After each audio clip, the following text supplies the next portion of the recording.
Blue Jane. That's a fine motorbike. A girl could feel So welcome back everyone. We have a very exciting video for you today, something that we've never shared before. We are, what would you call this? Dealing with erosion. Dealing with erosion. That doesn't sound very interesting. It is. Okay, instead of dealing with erosion, we are contouring the landscape to deal with flash flooding.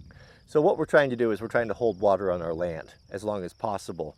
The old way of thinking has been ditching, and the problem what we have many times in this area out west is we'll have these torrential downpours and the water runs into the ditches, it runs off the land and just dissipates. What we're trying to do is to hold it on here as long as possible. So, you know, instead of the old method of ditching and ponds and ditching and ponds, it's kind of a different, more of a, what's the word, culture? Permaculture? Permaculture, holding the water on the land and letting it irrigate more naturally and planting around that environment. So that's kind of what we're starting today. So we'll show you what we have planned.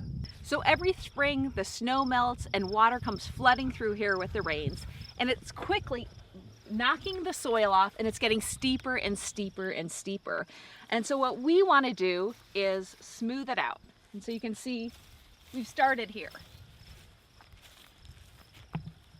And the water's still going to be the same place. It's just that we're going to let it flow up and not have those deep cut banks. You can see the erosion issue over here as well. And we're just losing topsoil, headed down, not good for the rivers, not good for our soil. Now here you can see on the right side, using the six-way blade scraper, we're pulling those banks back where we'll put those woven in beaver dam styles there every maybe 30-40 feet or so to slow things down, to keep the water on the land. You know, we're trying to, you know, we're always trying to think. Someone made a really good point when we were at Mother Earth News about working your land and building your land in a way that's going to be easy for you to maintain when you get older. Yes. And not going to require pumps and irrigation and fencing and all of those things that are really labor intensive and expensive. This is a method that we can use, that we can start planting food-bearing plants down here, maybe even a food forest, and take what is a really dry, unproductive pasture and turn it into a lush meadow with lots of abundant animal life and water life, and this can really happen pretty quickly. Yeah, right now it's nice and black, but in the summer this is hard as rock. It has been overgrazed by animals. They also had dryland wheat here, and so it is just really deplete in nutrition, and we are hoping to make it all better. So the implement that we're going to be using for the stream restoration is the six-way blade, Rhino six-way blade here, and I've used it for half hour or so, and it seems to be just the perfect tool for this.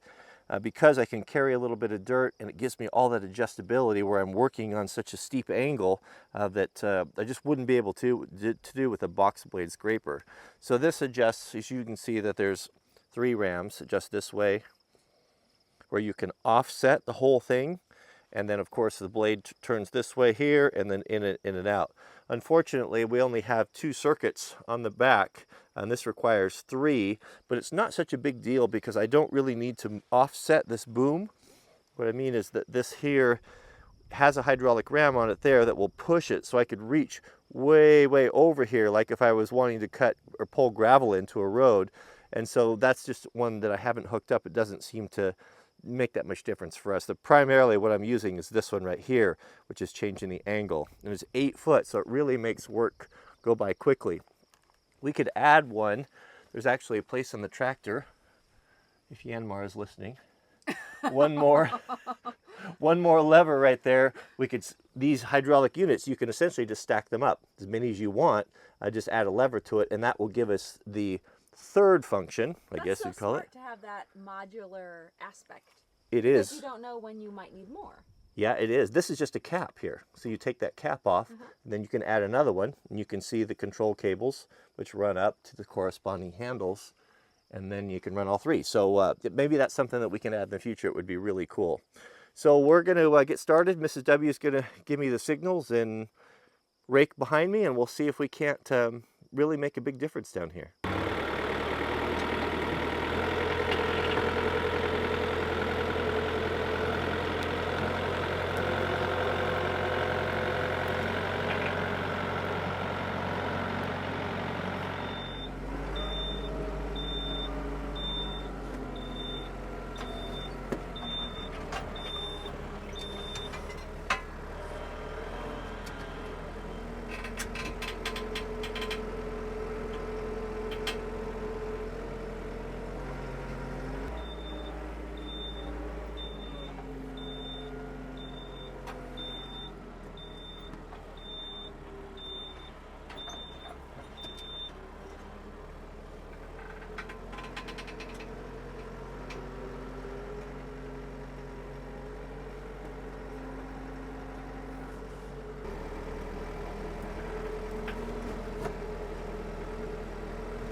I'm not sure if you can tell here, but there's a whole lot of really steep, a ton of material. He's trying to pull it away. Lots and lots of erosion on that corner. We've got a couple locations where there's a ton of erosion, and he's working that dirt away so we don't have that same issue. I know someone is going to ask, what about all these wildflowers? And there's a ton of wildflowers everywhere. We're early in the springtime here. They should pop back up. We've also bought some native seed, wildflower native seed, so we'll spread that along here afterwards. Make sure that we got a lot of native plants growing here.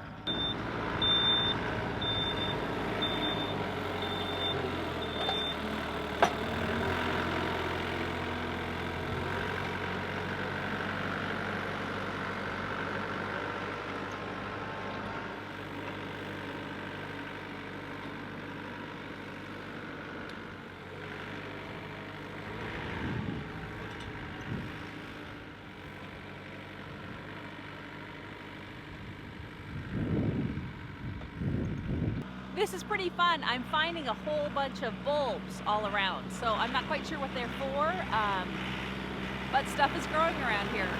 I'll replant them. So this is working even better than I expected. I mean, that adjustable blade, I mean, that's perfect. I can change it, I can contour, I can really angle it down and kind of hog out some of that stuff. But if you look behind us, I mean, that's really turning into a nice contour. I'm not missing my excavator all that much anymore. That's like having a little mini bulldozer. Now we're running into a problem on this side over here because the cut bank is much deeper, and I don't know if you got it on camera, but I started to sink in the mud a little bit. So what we need to do is we need to offset that blade, and that's where we're kind of missing that third function. So we'll switch the hoses, move it over, then put it back, and that way I can reach out and stay up on the hard ground. So can you give me a hand with that? Absolutely. So on this side, you can see right there, we've got a pretty good, almost, 2.5 feet of a cut bank. And I'm a little apprehensive to get too close to the tires of the tractor on that, in fear of, it sloughing off and falling in. So what we'll do is I'm gonna have Mrs. W help me here. Sorry, I've got to get the puppy in. It'll be just a minute. I'll disconnect one of the cylinders. I'll watch her, baby. And then we'll just plug it in here. That third ram, and then move it to the position we want. Go ahead and start it up, baby. I'm not sure which lever I try the gray one and see what happens. Oh, this one? Yeah, push it. Push it up or down? It doesn't matter, just push it. Nope, other one. Other way. Okay, so we'll take this to the extreme angle here, as far as it'll go. There you go. Okay, let off. Go ahead and shut off the tractor. And pull that lever to release the pressure. Which one? The one you just did. Okay, good. So now we can disconnect that, and then we'll connect back the two that I had. I like these quick attaches. Right there. Okay, go ahead and start it up, baby, and make sure I got the hoses oriented. I should have marked them. Okay, pull the gray one.